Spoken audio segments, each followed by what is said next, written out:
Welcome to the ExecMBA podcast. I'm your host, Brett Twitty, and you are listening to a new episode. On this episode of the podcast, I'm excited to share a recent conversation with Chantal Mekhail. Chantal is a first-year student in our Executive MBA class of 2025, and she's also a Batten Scholar. Chantal and I recently connected to talk more about her decision to pursue an MBA, what led her to Darden and the Executive MBA program, how things are going in her first year, and so much more. As always, if you enjoyed this episode, be sure to follow us here. And for more insights, tips, and stories about the Darden experience, be sure to check out the Discover Darden Admissions blog and follow us on Instagram. And now, without further ado, here's my interview with Chantal Mekhail. Chantal, welcome to the podcast. Hi, Brett. Thanks for having me. It's great to talk with you. How's everything going? How are you doing? All is well. I'm based in Crystal City here today at Amazon headquarters, so I'm just enjoying the concrete jungle.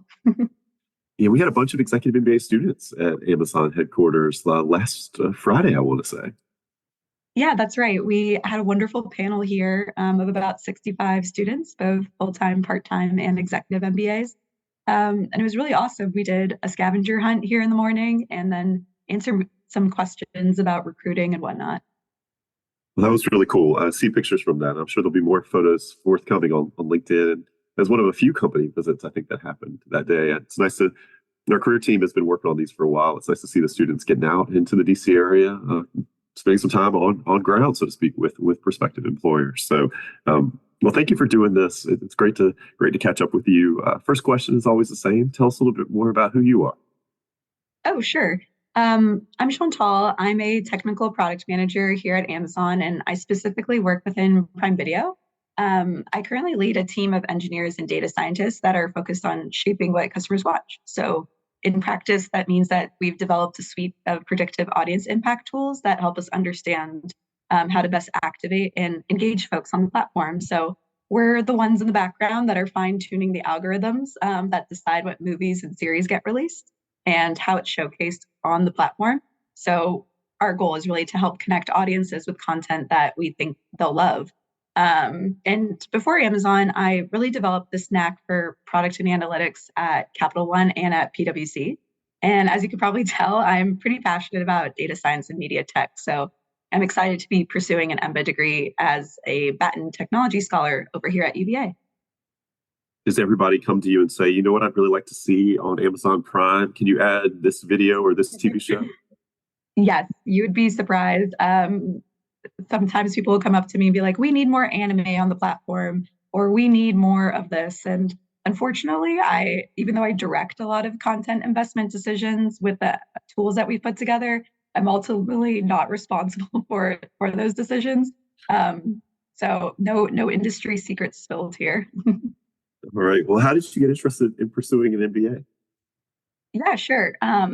So right after undergrad, I started toying with the idea of an MBA. I was a finance major, and I understood that it was a route that many business students took. So I even went so far as to take the GMAT, just knowing that my test scores would be valid for several years thereafter. But I hit pause on the MBA because my career in product management was really blossoming at an intersection of design, business, and tech. So I deliberately pause to make sure that I was making the right choice in going back for a business degree as opposed to a more technical degree.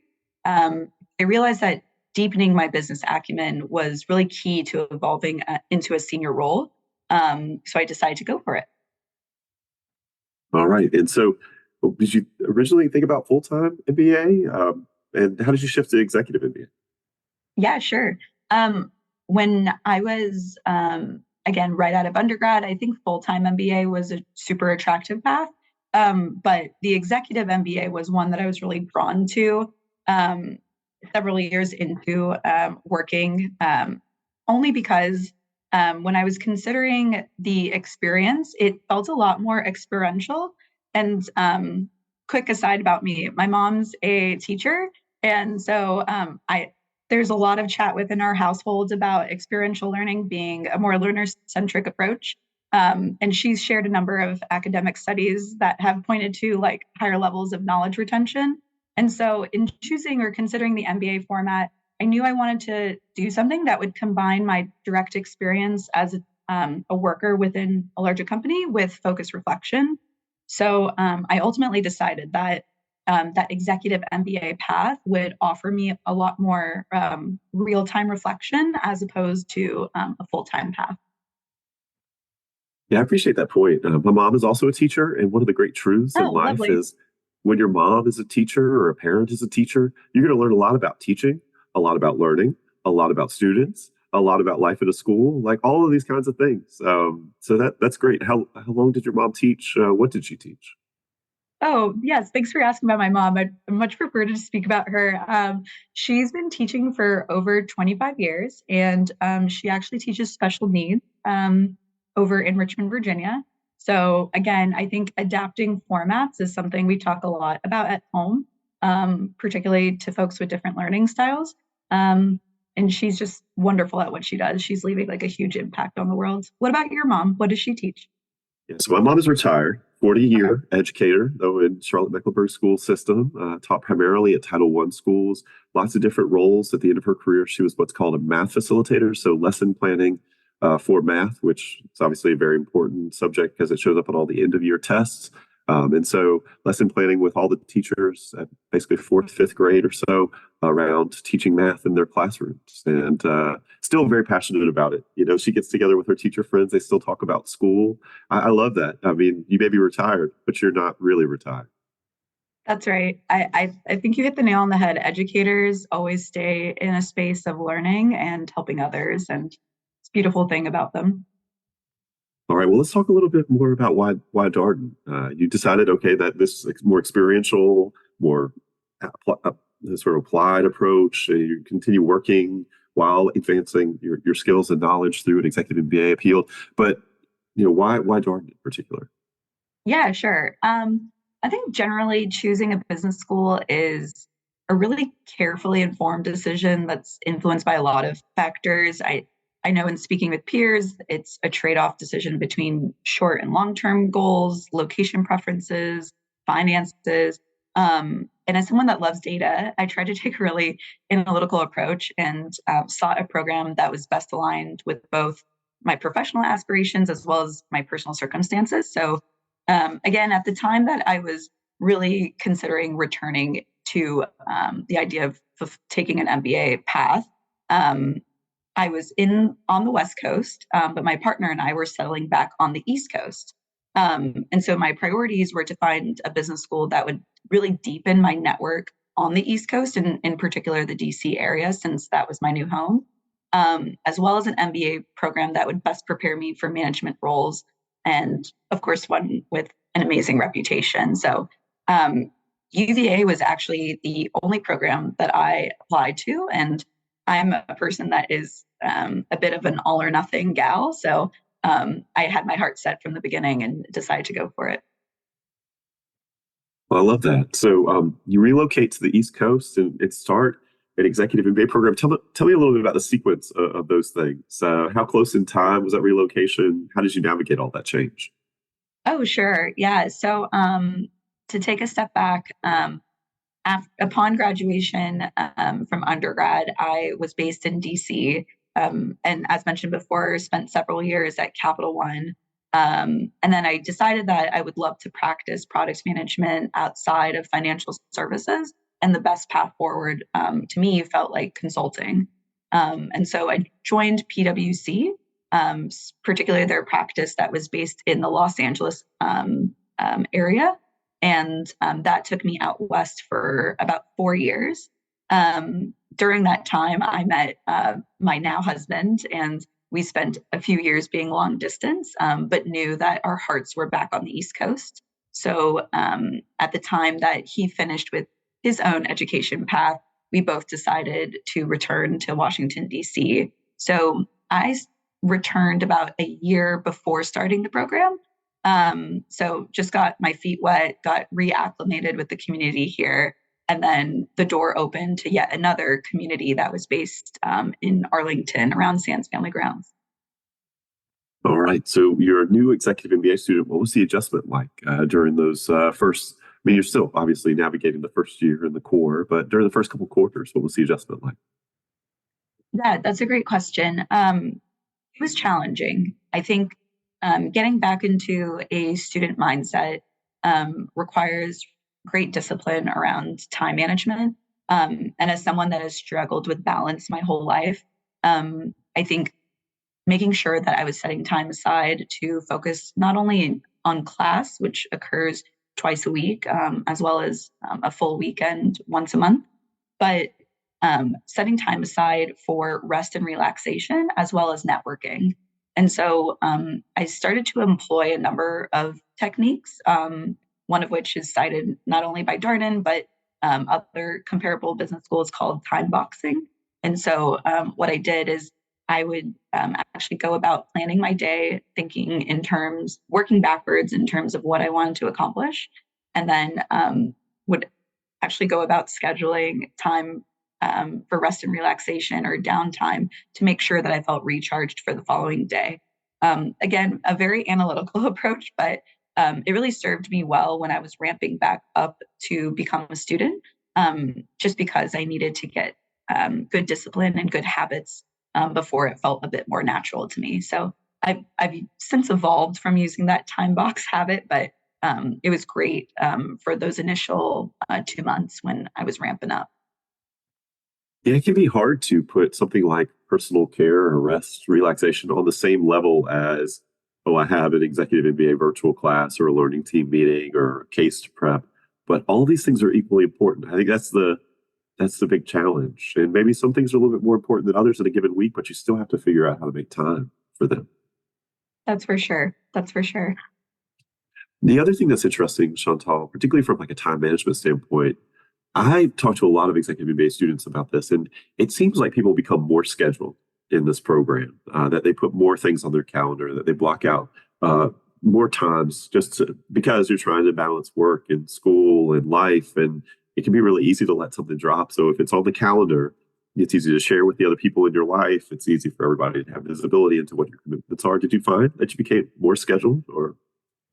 Yeah, I've actually notoriously amongst my friends and family, I'm a heavily scheduled person to begin with, and it helps keep me organized. Now every person is different, and I'm sure other cohort members have taken a different approach. But for me, keeping myself scheduled ensures that I'm hitting my goals, and so I really appreciate taking that approach to life because it gives me line of sight and visibility, not only into what my week looks like, but what capacity I have to work on net new things. So I appreciate the heavily scheduled, and I even joke with friends that I will schedule time for spontaneity, but I'm getting better at that. No, it feels very real, honestly. You only have so many hours in the day, so much energy that you can devote to any of these things. And I like that point about visibility. Was there anything that was surprising to you as you got started in the executive MBA program? Great question. I think what was most surprising to me is that, when you're entering into such a competitive program, you think to yourself that people's personalities, you know, could align or misalign to that of being intense or perhaps unapproachable. And I found it to be the opposite. Because we were all in the same boat, we being, again, my cohort members, the class of 2025, we really reached out to one another to figure out how we could support. And that extended beyond my own learning team of about 8 folks and into even different sections. People would call out, hey, I am a dog owner and I'm having issues finding a puppy sitter for the weekend. Does anybody have recommendations? And those would come flowing in. So, despite all having really scheduled and very intense lives, that has not translated into being intense or competitive people, which has been really surprising as well as comforting to me, because it makes the journey that much better. Yeah, I love that point. And we get asked occasionally by prospective students about, what's the retention rate in this program? How many people, ultimately graduate among those who matriculate? And my answer is always like, pretty much everybody. I mean, occasionally we'll have a student who will leave, but the culture here is, if you start here, we believe that you can be successful here. And there's so much support. Everybody is moving in the same direction. All the students support each other as you go through this. It's not like, oh, we're all here trying to outdo each other. It's we're all here to learn from each other, to get to know each other, to move through this experience together. That's exactly right. And a good friend of mine in the class made a really great point of you want your classmates to be rested. You want your classmates to have good balance because when they come to the classroom, it's case method. And ultimately, the quality of the classroom discussion is contingent on how much they put into it, how much prep they've dedicated. So, contrary to belief, there's an implicit need to share materials and to share resources so that folks are coming to the table with their best thoughts to enrich the discussion. That's a natural segue to my next question. So, case method, people don't really know exactly what this is. We get a lot of questions about learning experience here at Darn, but the natural next question is, can you tell me what the case method is? So, how do you explain it to people who don't know much about the learning experience here at Darn? Yeah, sure. So case method is the approach that we take at Darden to understand the multiple perspectives in business and then infuse it into one case simulation. And so in a very detailed overview, you will be provided a case in preparation for class. And oftentimes that case might have a particular slant depending on the class that you're in. It could be more finance focused, it could be more ethics focused. But ultimately, you're responsible for creating a compelling argument or point of view around that case and then presenting that when you come to the classroom. Now, oftentimes you'll be challenged to take in the perspectives of other students or even evolve to understand what are the true frameworks that I'm being taught here and how can I apply them in the real world. But ultimately, it's a great way of fostering thinking because you're presented with data that forces you to consider multiple viewpoints. I think that's one of the great things about the learning experience is that you don't have to wonder about how your classmates think or feel about a particular topic or the experiences that they've had that may intersect with a particular topic at the heart of the case. You're going to hear about it in class. That's right. The other thing that I think is interesting about the case method, and I heard Robert Caraway, who teaches decision analysis in our programs, say this, is that the community at Darden really starts in the classroom because of this learning experience. That a lot of times when schools talk about community, it's more of an extracurricular concept. Here it is effectively kind of a curricular concept because of this interactive learning experience. That's exactly right. And I think that folks are taking concepts from one classroom and then building upon them in other classes. A great example of this is for our curriculum, we start off with leading organizations. And within leading organizations, we were taught some frameworks about creating systems and then building incentives off of those systems. And it's been so wonderful to have the staging of some of these classes because those concepts have fed into perhaps more quantitative courses such as Accounting 2 or Operations 1, where we already have a foundational understanding that if you don't derive incentives from systems, then you can't really achieve financial goals. So it's great to have that added layer or that foundational understanding so that when we are having these conversations in the classroom, not only are we talking about the business impact, but we're talking about the different strategies of how we could apply the business impact to lead the organization. Well, Chantal, you mentioned the Batten Scholars Program, that you are a Batten Scholar. Do you want to talk a little bit more about what your experience has been like as a Batten Scholar? Yeah, sure. I would love to.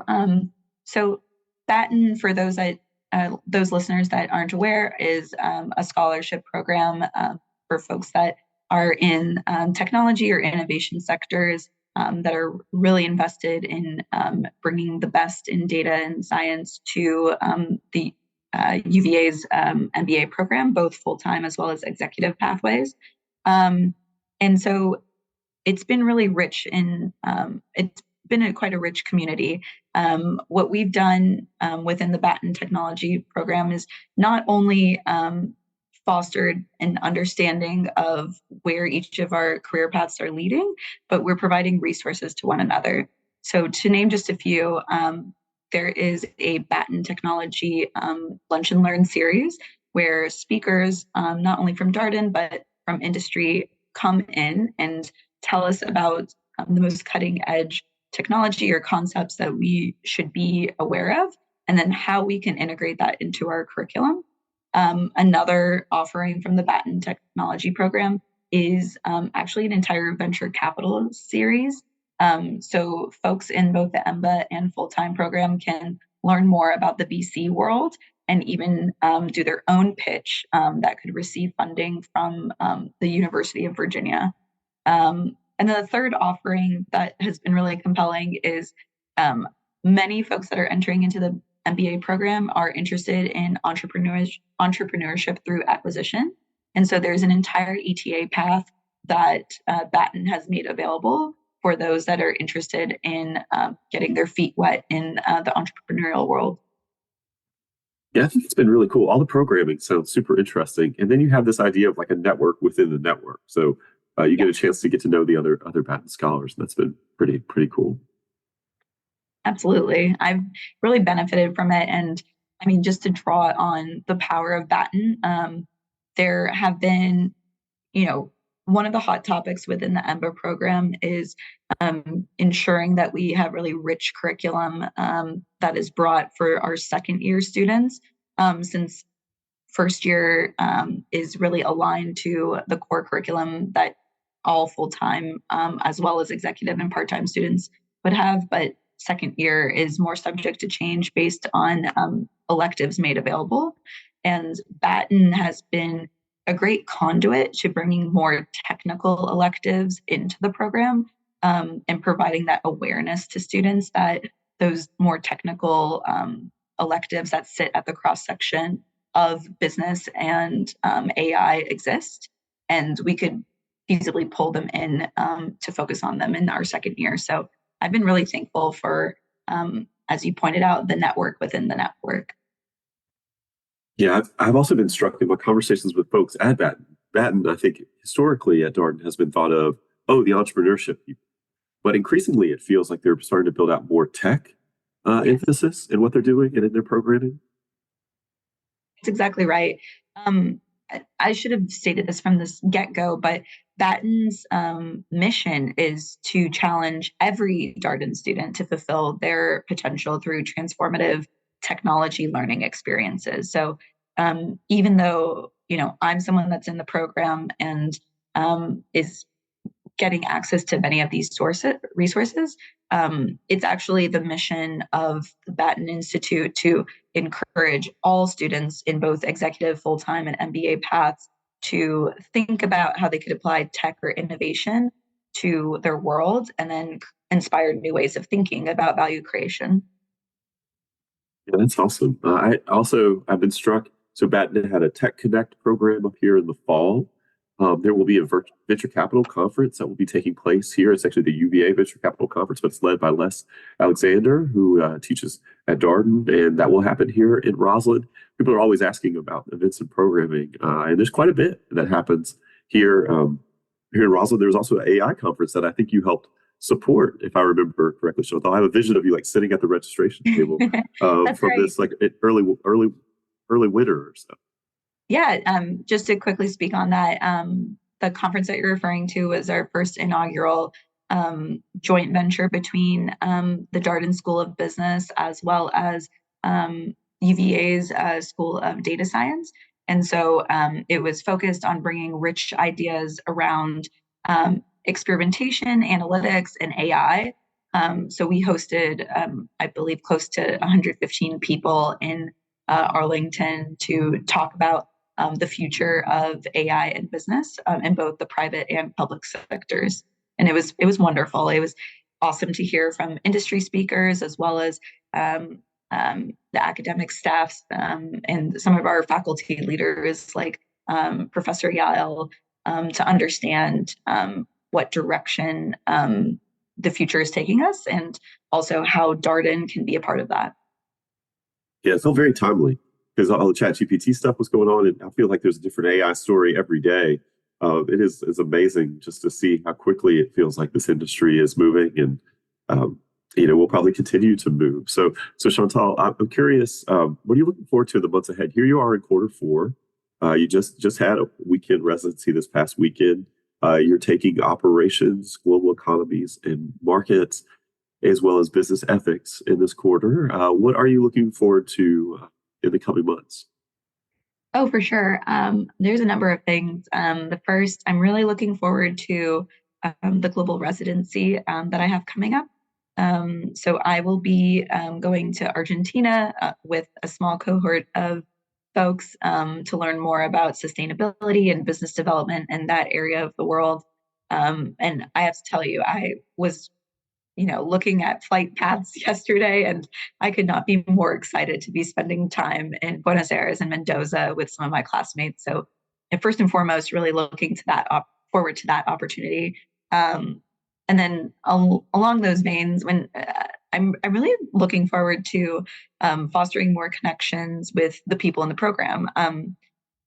This is a little cheesy, but there's a Maya Angelou quote that I live and breathe by, and it goes something like, people always forget what you said, people will forget what you did, but people will never forget how you made them feel. And I think the folks in the program, not only the students, but faculty and on-ground staff, have made me feel really respected and valued as a working professional. And so I just really appreciate those relationships, and I'm looking forward to strengthening them.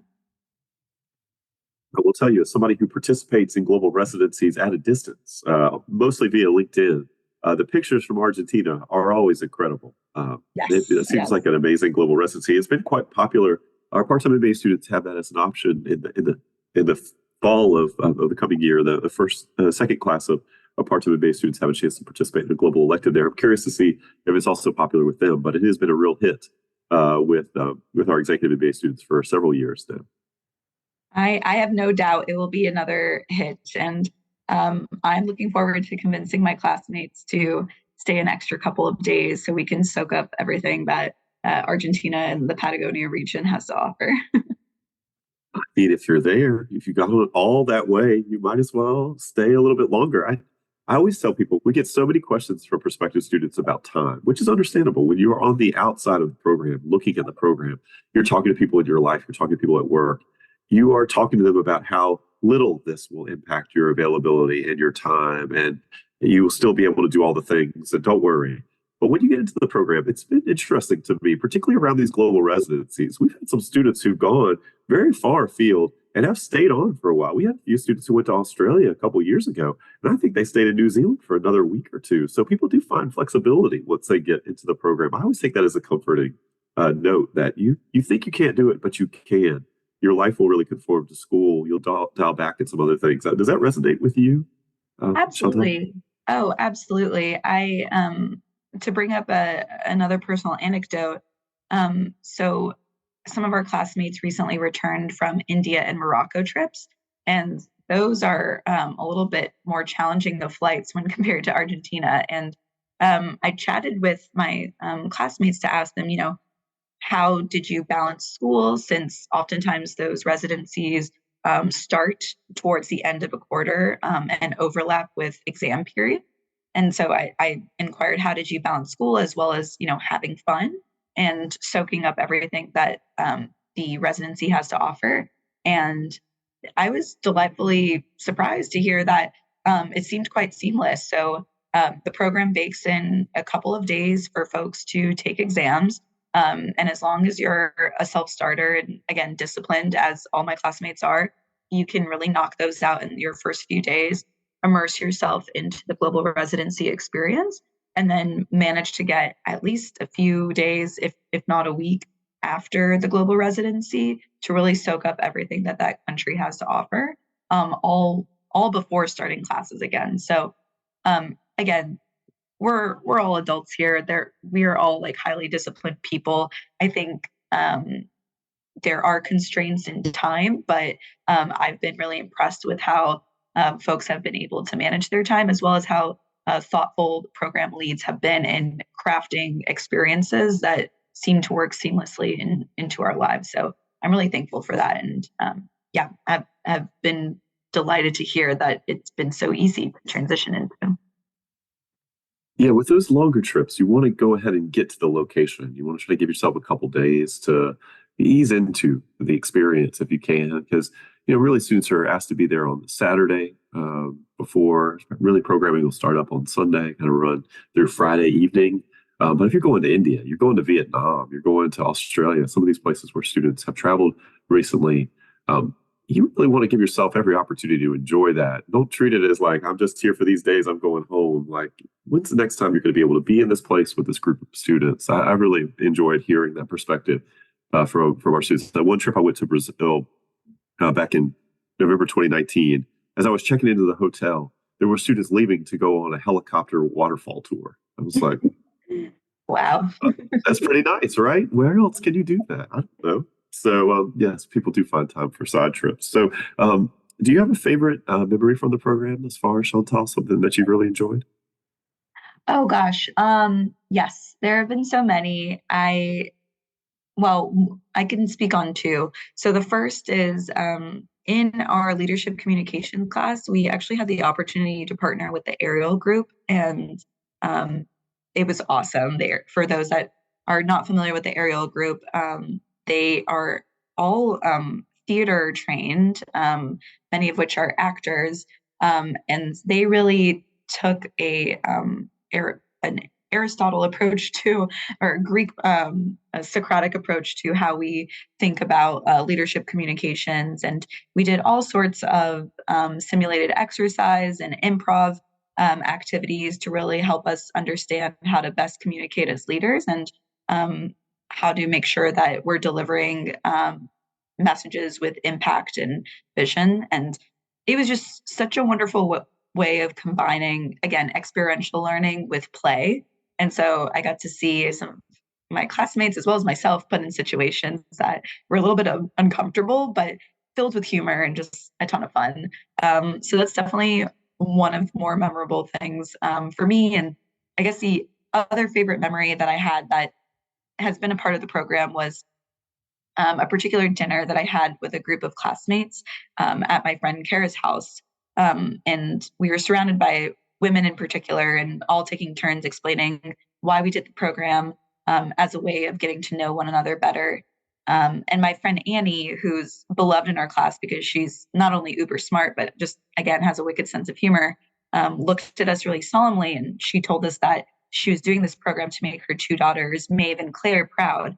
And it really struck me. I think I even cried a little because it reminded me that many sacrifices that individuals in our cohorts are making are not entirely self serving in their motivations. And really, they're here to better themselves for future generations. So I just love the message. And it's a memory that I'll always have because it was really important to me to understand through the lens of others that an investment in education can really pay dividends.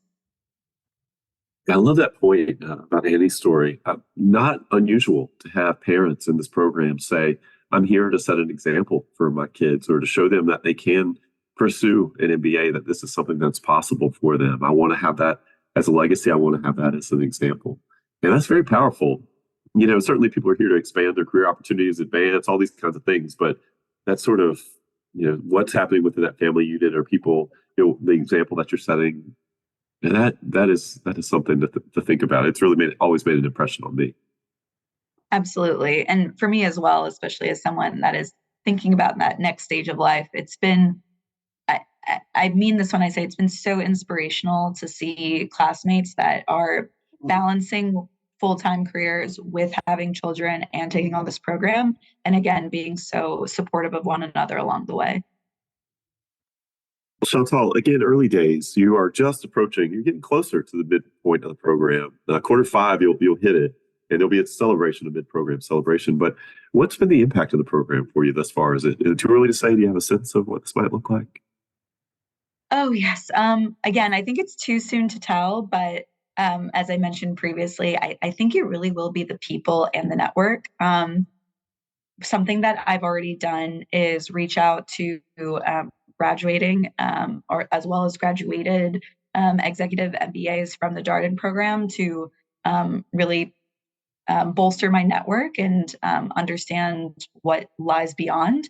And it has been incredibly eye-opening to hear about their journeys and also hear about what paths they've taken for themselves and draw inspiration from that. So I think in the days that lie ahead, really it's the impact of that network. And so I'm looking forward to continue utilizing it as well as figuring out how I can plug in my own network into the Darden group of folks. The last question for you here. What's a piece of advice you would share with our prospective student listeners? Something for them to consider as they go forth in their own MBA journeys. Parting advice. Sure. I think it would be a self-starter. Folks spend a lot of time in the application process creating a pitch of how they'll leverage the MBA. And it's so important to continue that momentum as you get into the program. So there's a lot of resources and offerings, but leverage the network and leverage the connections to create new paths for the next generation, as we talked about. And don't forget that you're not there to receive, you're also there to give back.